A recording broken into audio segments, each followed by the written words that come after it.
앞서 말씀드렸다시피 이제 목사님께서 편찬해 주셔서 목사님은 아니지만 목사 후보생이 이 자리에 섰습니다. 제가 여러분은 못 믿으시겠지만 제가 목사 후보생입니다. 깜짝 놀랍죠? 27살밖에 안 됐는데 제가 이제 신대원 신학대학에 올라오면 그 사람들은 이제 먼저 올라올 자격 조건이 이제 목사 후보생 고시를 교회에 가서 봐야 됩니다. 근데 저는 아직 보지 않았어요. 일어났습니다. 그때 한참 코로나 때문에 가족들이 이제 코로나에 막 걸리고 저도 아직 준비가 안 된 터라 일어났는데 이제 그게 학교에서 행정적으로는 원래 안 되는 건데 제가 이렇게 일어났습니다. 요령 피운 거죠. 나쁜 일을 한 겁니다. 근데 저는 제가 여전히 준비가 안 됐다고 생각하고 있습니다. 근데 하나님은 그러신 것 같아요. 준비가 안 된 사람을 부르셔서 준비시키는 것 같습니다. 모세가 그랬던 것 같고 또 믿음의 선진들이 그랬던 것 같습니다. 오늘 말씀 본문에 나오는 바울 또한 그런 사람이었습니다. 물론 조건이 진짜 충족된 그런 사람이었죠. 유대인 중에 유대인, 그리고 배울 만큼 배운 사람, 말도 그만큼 할 수 있는 사람이었죠. 근데 바울은 정말 하나님 만나기 전에는 정말 이상한 사람이었습니다. 그렇죠? 여러분이 다 성경 보셨다시피 진짜 바울은 이상한 사람이었습니다. 근데 예수님 만나자 그 이상한 사람이 더 이상해졌습니다. 아니 여태껏 유대인들 중에서 기독교인 된 사람들, 예수님 믿는 사람들 잡아 죽이려는 사람이 아니 예수님 만난다고 이제 예수님의 종으로 사는 그런 아이러니가 있을 수 있겠습니까? 정말로 이상한 일이 벌어진 것이었습니다. 근데 이 바울은 정말 그가 여태껏 사도로서 행적해왔던 것을 보면 진짜 고통의 고통, 눈물의 눈물, 위기의 위기를 맞았다고 할 수 있겠습니다. 그는 진짜 1차, 2차, 3차 선교에 여기서 또 플러스 하자면 로마 토업 중에 선교하는 그 과정을 모두 포함했을 때 정말로 엄청난 위기들을 많이 겪었습니다. 정말 3번 태장을 맞고 또 한 번 돌로 맞고 또 3번 파산당하고 또 바다에서 깊은 바다에서 잠도 못 자고 주야로 일주일을 버틴 적도 있었습니다. 그런 것들이 정말 그에게는 고통이었고 또 진짜 육체의 고통도 있었죠. 육체의 가시, 간질이라고도 말하고 안질이라고도 말하고 그것도 있었습니다. 근데 그것들도 이제 오늘 본문에 말하는 예수님의 흔적이라고 말할 수 있겠지만 바울이 정말 말하는 예수님의 흔적은 바로 예수님을 드러내는 삶. 정말 내가 예수님을 드러내는 삶을 살았을 때 내 안에 쌓였던 그 흔적, 그것을 말하고 있습니다. 오늘 본문 말씀 다시 한번 보도록 하겠습니다. 갈라디아서 6장 17절 말씀. 이후로는 누구든지 나를 괴롭게 하지 말라. 내가 내 몸에 예수님의 흔적을 지니고 있노라. 아멘. 진짜 이 바울이 갈라디아 교회나 여러 교회를 세웠을 때 이방인들도 정말 많이 돌아왔고 또 유대인들도 많이 예수님을 믿게 되었지만 그만큼 사도 바울의 사도성을 부인하는 사람들 역시 찾아왔습니다. 정말 많은 선교회 중에서 많은 대적자들을 만났고 또 모함하는 사람들, 또 이 바울을 해치려는 사람들을 정말 많이 만났습니다. 바울은 그 사람들에게 받은 고통이 너무나 컸습니다.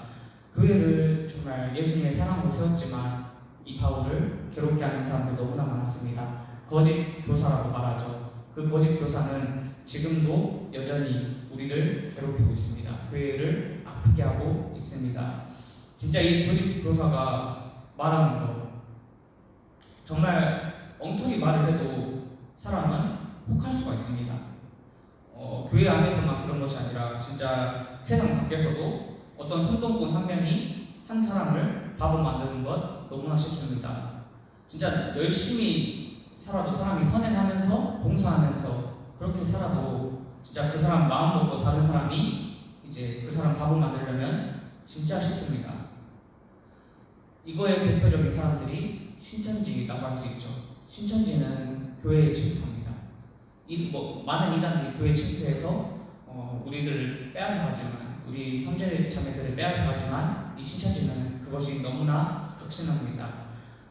예전에 선교 전략으로는 그들의 전도 전략으로는 산 옮기기 대작전이 있었어요. 일단 교회에 들어와서 열심히 봉사하고 또 정말로 착한 사람처럼 딱 위장을 해서 들어옵니다. 그리고 그 사람이 정말로 이제 인정받을 수 있다라고 딱 생각되었을 때 이제 한 명에게 딱 다가가서 물어보세요. 그 몬소노라는 젊은 교육사 있죠.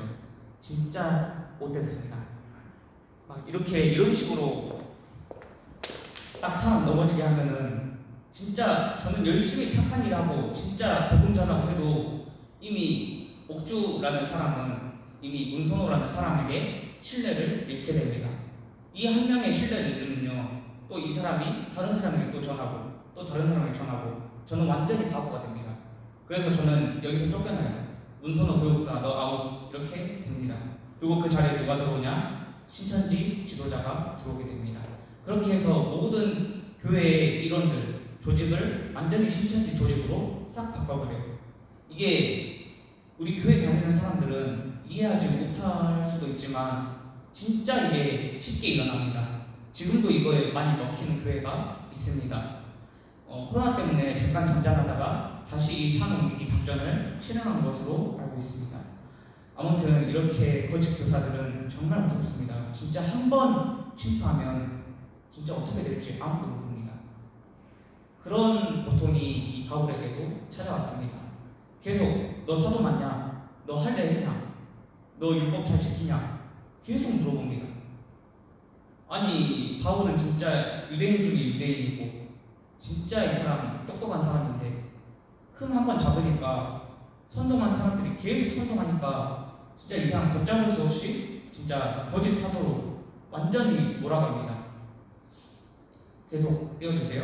이제 바울은 그거에 대해 변호를 해야 됩니다. 물론 자신 혼자가 상처받고 예수님 믿는데 당연히 상처받을 수 있죠. 고난당할 수 있죠. 당연합니다.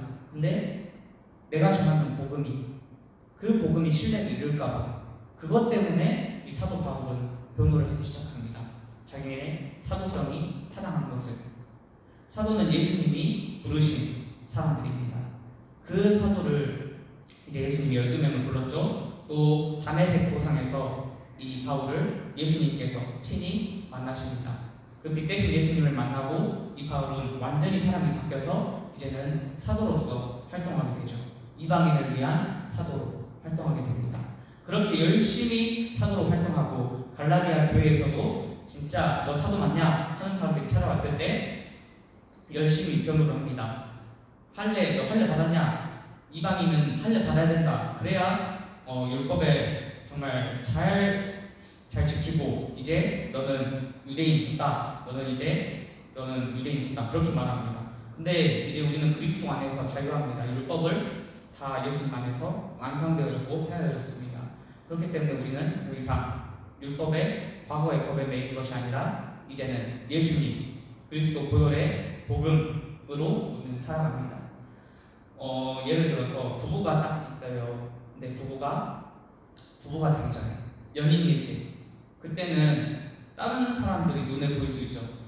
여러 사람이 보일 수 있는데 이쁜 사람도 보일 수 있고 돈 많은 사람이 보일 수 있고 아니면 키 큰 사람, 외모가 뛰어난 사람이 보일 수 있죠.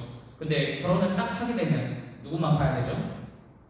상대방만 봐야 됩니다. 이제 부부의 언약을 맺었으니까 남편은 아내에게, 아내는 남편에게 그 둘만 바라봐야 됩니다. 그 둘로 언약이 맺어져서 이제 그 둘 안에서 정말 뒤집고 볶고 싸우고 연애하고 사랑하고 다 할 수 있습니다. 그런 것처럼 우리는 예수님 안에서 한 관계가 되었습니다. 아버지 하나님과 우리 안에서 한 관계가 되었습니다. 근데 그 안에서 자유합니다. 아버지 저 뭐가 필요해요? 좀 주실 수 있으세요? 하고 물어보면 아버지는 그래 하면서 주시는 그런 관계. 또 아버지 제가 상처를 받았어요 하면 그랬구나 하고 위로해주는 그런 사랑의 관계, 그런 관계가 되었습니다. 바울은 주로 종이라고 자기를 말하죠. 많은 사람들이 예수 믿는 사람들이 자기를 종이라 말하는데 이 관계는 영어에서 말하는 서번트가 아닙니다. 이 서번트는 계약적인 그런 관계죠. 일시적인 관계입니다. 그러나 또 다른 종이 있죠. 슬레이브, 노예. 이거는 사람이 어떻게 바꿀 수가 없습니다. 완전히 그냥 하라면 해야 돼. 죽으라면 죽어야 돼. 그런 완전한 절대 복종, 절대 충성의 관계입니다. 근데 그 관계는요, 사랑 안에서 맺어지는 완전한 관계입니다. 그리스도 예수 안에서 우리는 그런 종이 되었습니다. 그것에 이제 보여주는 분이 바로 바울이라 할 수 있는데요. 그 바울은 열심히 복음 전하다가 예수님의 흔적을 남겼습니다. 여러분에게 묻고 싶습니다. 여러분은 예수님의 흔적을 남기시고 계십니까? 마음속으로 대답하셨죠? 저도 마음속으로 대답하겠습니다. 저는 예수님 흔적 남기고자, 그렇게 살고자 정말 여태까지 살아왔다고 말할 수 있겠지만, 근데 그렇지 못할 때가 너무나 많았습니다. 믿음으로 산다 라고 말하지만 믿음 없이 살 때가 너무나 많았습니다. 바울은 어떻게 말했냐면, 나는 날마다 죽노라 라고 말했습니다. 예수님은 이것을 달리 말씀하셨죠. 십자가를 지고 자기를 부인하고 나를 따르라. 내가 날마다 죽노라. 십자가 지고 자기 부인하고 나를 따르라. 그것은 자기 부인의 삶을 말합니다. 내가 얻는 거예요. 이제 하나님 뜻대로 살아가는 거예요. 바울은 그렇게 살았습니다. 여러분에게 묻고 싶어요. 자기 부인하면서 살고 있습니까? 내가 없이 주님으로 살고 있습니까? 정말 무거운 질문이고 정말 당연히 그리스도인이라면 들어야 될 질문입니다. 우리가 천국 가면 예수님께서 물어보실 것 같아요. 너 십자가 지고 왔어? 너 자기 부인하고 왔어? 너 내 말 잘 듣고 왔어? 라고 물어보실 것 같아요. 근데 여러분은 예수님께서 우리가 천국 가서 예수님이 물어보셨을 때 대답하실 수 있으시겠습니까? 저는 부끄러워서 예수님 저는 잘 못하고 왔는데요 해가지고 꿀밤 한 대 얻어맞을 것 같은데 잘해야죠. 우리 인생 정말 알지 못합니다. 오늘 죽을지 내일 죽을지 내일 살 수 있을지 알지 못합니다. 하나님의 때에 우리가 살아갑니다. 우리는 알 수 없어요. 우리는 정말 그리스도 안에서 정말로 그분을 따라서 살아야 됩니다. 그분이 충성하라면 충성해야 되고 그분이 복종하라면 복종해야 됩니다. 근데 많은 그리스도인들이 그러지 못하고 있습니다. 충성하라 할 때 교만하고 복종하라 할 때 주님을 거부합니다. 그럴 때가 너무나 많아요. 우리 합동 측에서 돌아가신 이제 기라성 같은 목사님, 오카는 목사님께서 쓰신 책 중에 평신도를 깨워라 라는 책이 있습니다. 여러분 중에 신학하시는 분은 필독도서고요. 아무튼 여러분도 읽어보시면 좋은데요. 그 책에 보면은 정말 예전에 쓰여졌지만 90년대 그때쯤 쓰여졌지만 그분이 정확하게 오늘날의 현대교회를 향해서 진단하신 것이 있습니다. 그것은 한국교회에 3허가 있다는 것입니다. 허상, 허세, 허구. 한국교회는 여태까지 몸집 불리는 것에만 집중했습니다. 양적인 부흥에만 집중했습니다. 또 수치, 높은 수치에만, 높은 건물, 높은 빌딩에만 집중했습니다. 그러다 보니까 안에 내실이 없어요. 질적인 것이 없습니다. 오카는 목사님은 그때 당시에 정확한 진단을 오늘날 현대교회를 향해서 하셨던 거예요. 정말로 이 땅에 허리가 되어야 될 세대들 20대, 30대 그들이 이루어져 가고 있습니다. 정말 우리의 어른들은 열심히 예수님의 흔적을 남겼다 말했지만 오늘날의 20대, 30대 우리의 자녀들, 자녀 세대들에게 그 신앙의 유산이 물려졌는가 다시 한번 우리는 확인해 봐야 됩니다. 정말 믿기 힘든 때, 과학이 세상을 지배하는 때라고 말하지만 제가 저번 수요일 때도 말씀드렸지만 복음은 여전히 능력이 있습니다. 아멘이십니까? 복음은 여전히 능력이 있습니다. 여러분, 정말 지금도 복음 전해도 들을 사람은 듣고 돌아옵니다. 여러분, 우리는 항상 정말로 유사 복음이 아니라 원색적인 예수 그리스도만을 전해야 됩니다. 예수님 전할 때 우리는 흔적을 남겨야 됩니다. 이 세상 살아갈 때 정말 예수님 믿으면 인생길 필 것처럼, 고통 하나도 없을 것처럼, 좁은 길 안 가도 될 것처럼, 그렇게 유사복음 전에다가 그렇게 허상으로, 허구로, 허세로 한국교회에 물러났다가 이 모양이 되었습니다. 우리는 다시 돌아가야 됩니다. 다시 말씀으로, 다시 예수님께로 우리는 돌아가야 됩니다. 더 늦춰서는 안 됩니다. 이대로 가다가 우리는 유럽과 같이, 어쩌면 북한 교회와 같이 숨어서 예배드려야 될 때가 올지도 모릅니다. 남의 일이 아닙니다. 장난이 아닙니다. 현실입니다. 우리의 현실이. 우리는 이 시대를 잘 분별하고 살아가야 됩니다. 예수님 혼자 남긴다는 것은 내가 오는 거예요. 예수님이 내 안에 들어와 사시는 거죠. 여러분, 정말로 우리 예수님 우리를 위해서 그 모진 고통 다 받으셨습니다. 누가 우리를 위해서 죽어주실까요? 예수님밖에 죽어주실 분이 없으셨습니다. 하나님 아버지의 아들, 신, 절대 주권자 예수님이 왜 죽으셔야 됩니까? 죄인을 위해서. 우리 예수님 사랑하셔서 오셨는데 지은 인간들은 예수님 사랑할 줄도 모르고 예수님 겁박하고 괴롭히고 협박하고 때리고 침뱉고 채찍질하다가 우리 예수님 정말 물과 피 다 쏟으시고 십자가에 못 박혀 죽으셨습니다. 어떻게 이 일이 일어나야만 됐습니까? 저는 이 사랑을 조금밖에 알지 못합니다. 완전히 알 수가 없습니다. 우리는 이 예수님의 사랑을 진짜 조금이나 크게나 다 경험한 사람들입니다. 우리는 더 이상 소극적일 수가 없습니다. 잠잠해 있을 수가 없습니다. 우리는 적극적으로 나가서 복음을 전해야 됩니다. 땅끝까지 복음 전하라 하셨습니다. 그렇다면 그 말씀대로 땅끝까지 전해야 됩니다. 다윗같이 하나님 사랑하는 사람이 없었죠. 근데 다윗도 실수할 때가 있었습니다. 근데 그 다윗의 실수를 나단 선지자가 읊었을 때, 지목했을 때, 지적했을 때 다윗도 솔직하게 그 죄를 고백하고 인정하고 회개했습니다.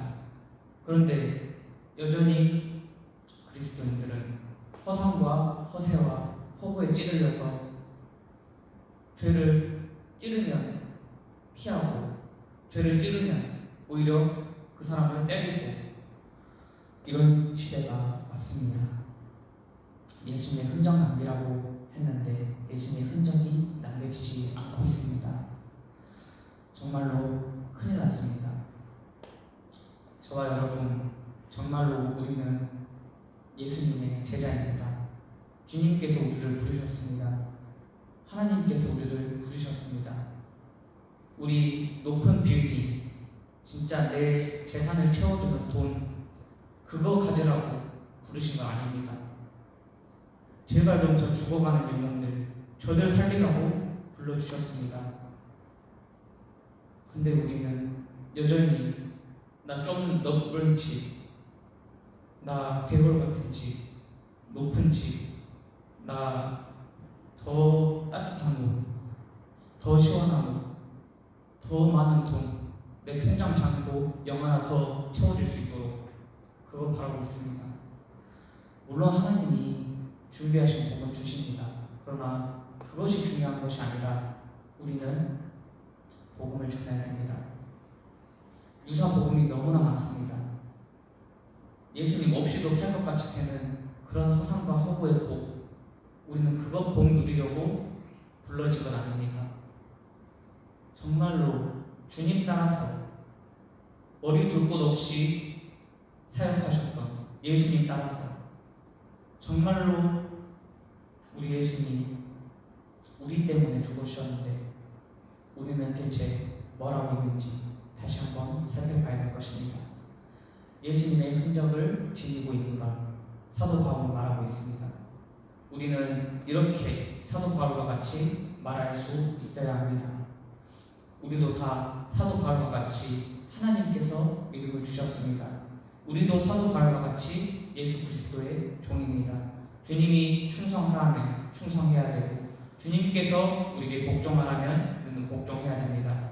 우리는 그런 종입니다. 그러나 사랑 안에서 종입니다. 여러분과 저는 그리스도 안에서 자유한 그런 종입니다. 정말로 이 세상에서 살아갈 때 힘들죠. 정말로 어렵죠. 이 세상에서 살아가다 보면 정말로 세상 사람들과 부대끼면서 살아가는 것 해야죠. 안 할 수가 없습니다.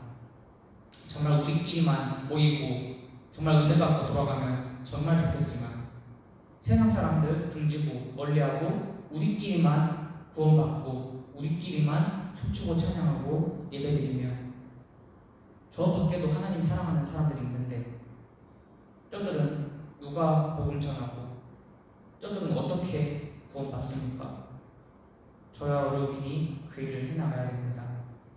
그거 하라고 주님이 불러주셨습니다.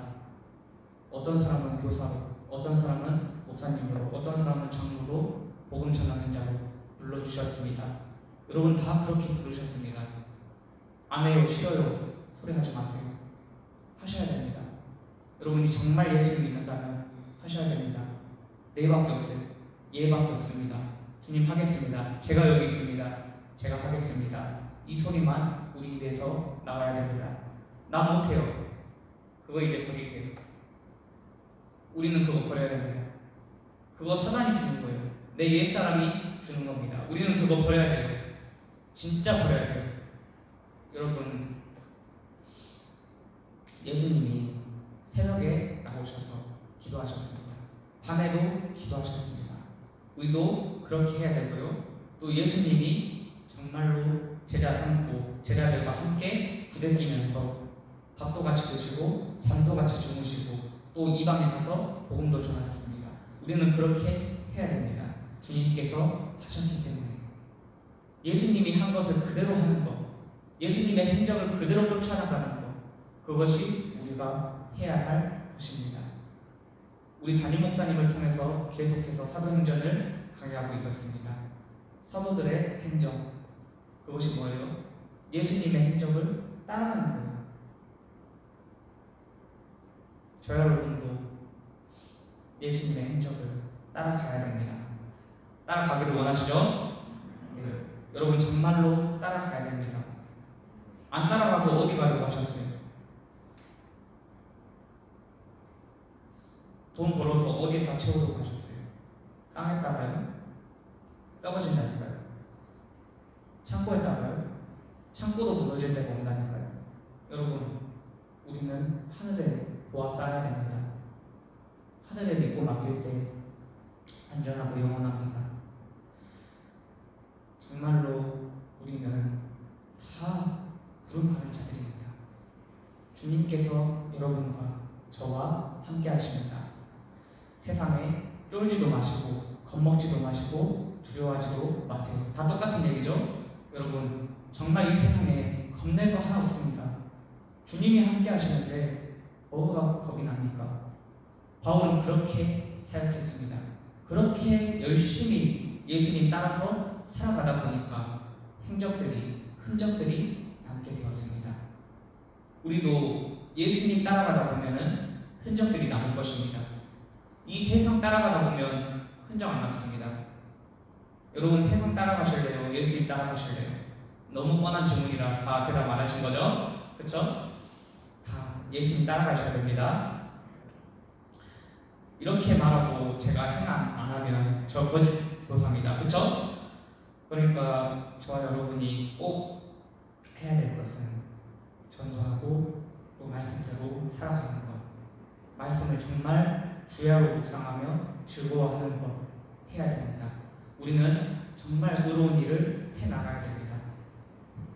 주님이 하라고 하셨으니까, 주님이 이 성경 말씀에 하라고 하셨으니까 이거 그냥 주신 거 아니잖아요. 하라고 주신 거잖아요. 들으라고, 마음에 새기라고 주신 거잖아요. 유대인들은 자기 자녀들한테 어떻게 이 성경, 율법 교육을 시켰냐면, 토라 교육을 시켰냐면 성경에 꿀을 발랐대요. 그것을 핥게 했대요. 정말 성경이랑 가까워 하라고. 우리는 그것처럼은 못하지만 지금 이 성경에 꿀 바르면 다 끈적끈적 해갖고 이거 쓸 수도 없게 되죠. 그렇게는 하지 못하지만 우리는 진짜 이 말씀을 송이꿀보다 더 달게 여기고 정말 가까이 해야죠. 그 말씀대로 살아내야죠. 우리는 본이 돼야 됩니다. 정말 이 세상에 살아갈 때요, 우리가 면접을 할 때 기독교인이라고 적어서 내면 우리는 이상한 사람으로 여겨집니다. 사회 부적응자처럼 여겨집니다. 왜 그렇게 됐을까요? 말씀대로 살지 않아서 그랬을 것 같아요. 정말 말씀대로 살면은 우와, 진짜 저 사람 예수님 믿는 사람은 뭐가 달라도 다르구나, 인정받는 사람일 거예요. 근데 말씀대로 안 살았기 때문에 우리가 세상에 나가서 나 예수님 믿어, 나 기독교인이야 하면 이렇게 되는 거죠. 사회 부적응자처럼 보여지는 거죠. 우리가 진짜 말씀대로 살아야 이 세상 사람들이 우리를 인정할 것입니다. 그렇게 우리는 말씀대로 살아야 됩니다. 자, 마지막 18절 말씀. 형제들아, 우리 주 예수 그리스도 은혜가 너희 심령에 있을지어다. 아멘 하고 끝내고 있습니다. 여러분에게도 이 평강이 항상 함께 하시면 좋겠습니다. 여러분에게는 주일만이 예수님 만나고 하나님 만나는 날인가요? 이거 묻고 싶어요. 여러분, 주일에만 출석 도장 찍으면 끝나는가요? 아니죠. 여러분, 365일 평생 예수님과 함께하면, 예수님 믿고 주님께서 우리와 함께 하시면 365일이 평안이고 안식이죠. 그렇죠? 근데 왜 주일에만 나오면 사람들은 만족할까요? 저는 썬데이 크리스찬들에게 정말 묻고 싶어요. 여기에는 다 모든 예배, 공예배 다 참석하시는 그런 성도분들이지만 저는 썬데이 크리스찬들을 여기 있으면 정말 묻고 싶어요. 왜 주일에만 나올까? 진짜 고민입니다. 왜 그럴까요? 저만 고민하지 마시고 여러분도 고민하셔야 돼요. 왜 그럴까요? 여러 가지 이유가 있겠지만 먼저 믿는 사람들이 즐거워 보이지가 않아서 그런 것 같습니다. 정말 예수님 믿으면 즐겁고 항상 기쁘고 즐겁다고 했는데 예수님 믿는 사람들 보면 세상 사람들과 다를 바가 없다, 진짜 똑같이 죄짓고 똑같이 살아간다를 보기 때문에 실망해서 썬데이 크리스천 되고 떠나가는 것 같습니다. 우리는 그리스도 안에서 항상 평안이 넘쳐야 됩니다.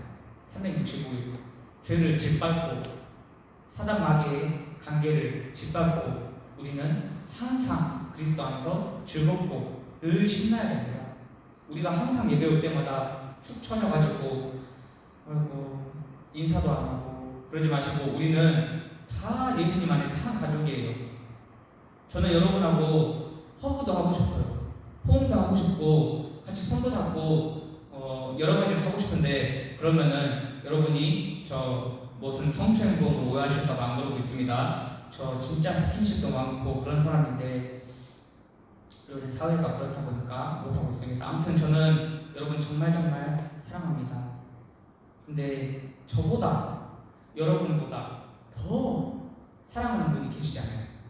누구죠? 우리 하나님. 우리 하나님은 우리 정말로 사랑하세요. 그 사랑의 증거가 뭐죠? 바로 예수님.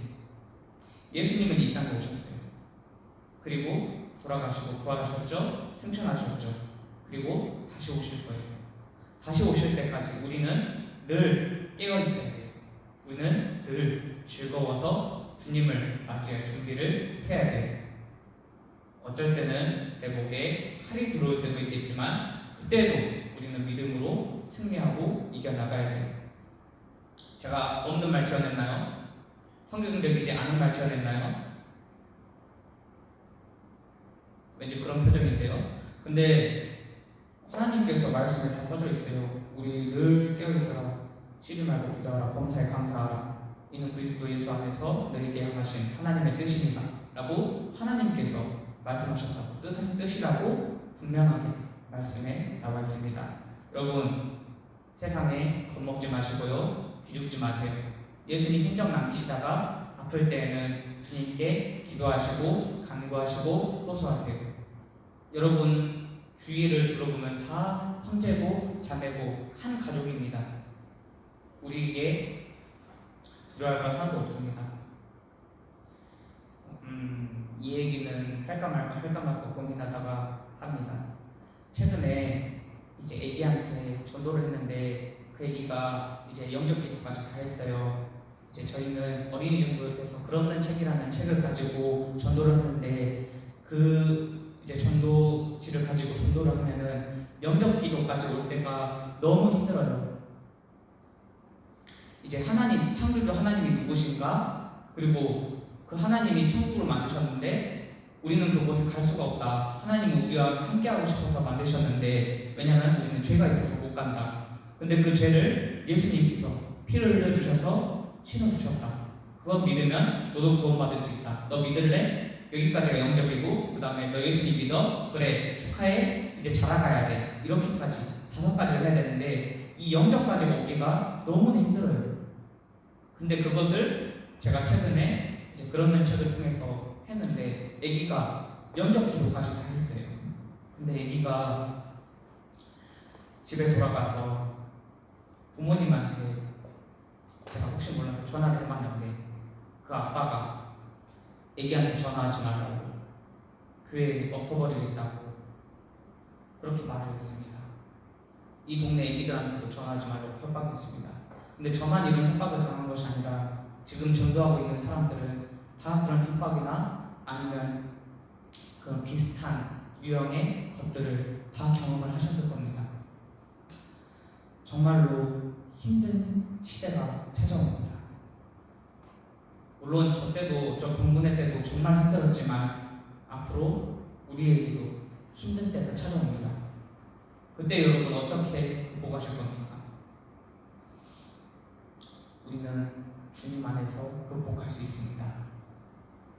여러분, 한낱날에 주님께 부르짖으면 누가 건져주세요? 하나님이 건져주십니다.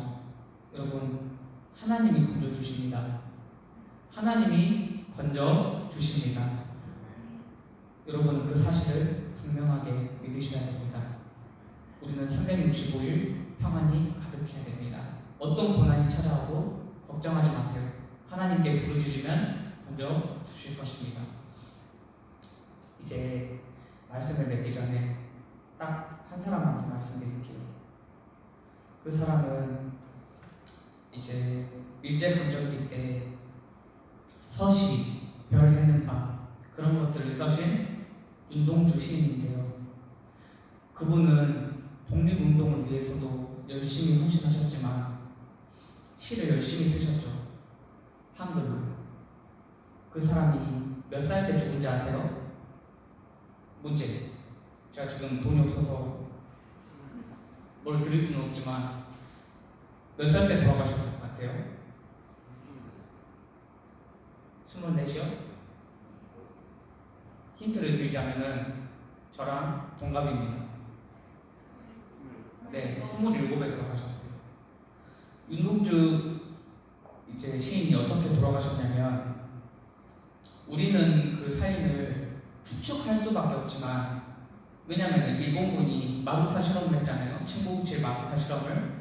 그때 어떻게 죽였는지 우리는 알 수 없지만 추측을 할 수 있어요. 왜냐하면 미군 포로도 이제 일본군한테 잡혀가서 똑같이 마루타 실험을 당했거든요. 그때 이 윤동주 시인이 죽었을 당시에 그 사람들과 똑같이 죽었어요. 어떻게 죽었냐면은 이제 이 혈액이 없어가지고 전쟁하다 보니까 혈액이 없어가지고 바닷물을 이 미군 포로에 집어넣은 거예요. 그래서 그 미군 포로들이 바닷물을 넣어서 바닷물은 다 오염된 물이잖아요. 그 오염된 물, 뭐 여러 찐득이 같은 것도 있을 수 있고, 찐득이는 아니고 그 미생물들, 기생충들, 그런 것들이 있어서 이제 죽게 되죠. 그래서 그 사람들이 죽은 것 같이 윤동주 시인이 죽었다 그래요. 근데 그 시인이 항상 시에 보면은 그런 것들이 적혀 있어요. 부끄럽다. 그것이 적혀 있어요. 나는 한점 부끄럼 없이 뭐 그런 것들이 다 써져 있죠. 자기는 진짜 조국 독립을 위해서 헌신하고 싶었는데 할 수 있는 것이 없어요. 총을 잡을 수도 없고, 뭐 힘을 쓸 수도 없고, 뭐 권력을 이용할 수도 없어요. 독립을 위해서 내가 뭔가를 하고 싶은데 할 수 있는 것이 없어요. 그래서 시라도 쓰자 해서 열심히 시라도 썼습니다. 근데 그게 너무나 부끄러웠던 거예요. 그래서 그분의 시에 보면은 부끄럼이라는 정서가 묻어 나와 있습니다. 무엇을 말씀드리고 싶냐면 예수님의 흔적을 남겨야 된다고 말했습니다. 근데 여러분, 마지막 때가 와서 우리가 심판받을 때 정말로 주님의 흔적 남기지 못하고 살아가다 보면 분명히 후회할 때가 옵니다. 주님을 위해서 살지 못하고 세상 따라가다 보면 내가 조금이라도 그때 했어야 되는데 하는 후회의 순간이 올 겁니다. 그때 후회하면 늦을 것입니다. 정말 부끄럽죠. 예수님이 너 뭐하다 왔냐 할 때 부끄러워서 할 말이 없을 겁니다. 우리는 그 부끄러운 일을 겪지 말아야 될 것입니다. 저와 여러분은 정말 멋지게 죽도록 충성하다가 주님께서 너 뭐하다 왔냐 하면은 주님이 다 하시잖아요 하고 당당하게 말할 수 있는 저와 여러분이 되셔야 됩니다. 그러실 수 있겠죠? 저와 약속하지 말고 하나님과 약속하세요. 아시겠죠? 네, 여기서 마치도록 하겠습니다.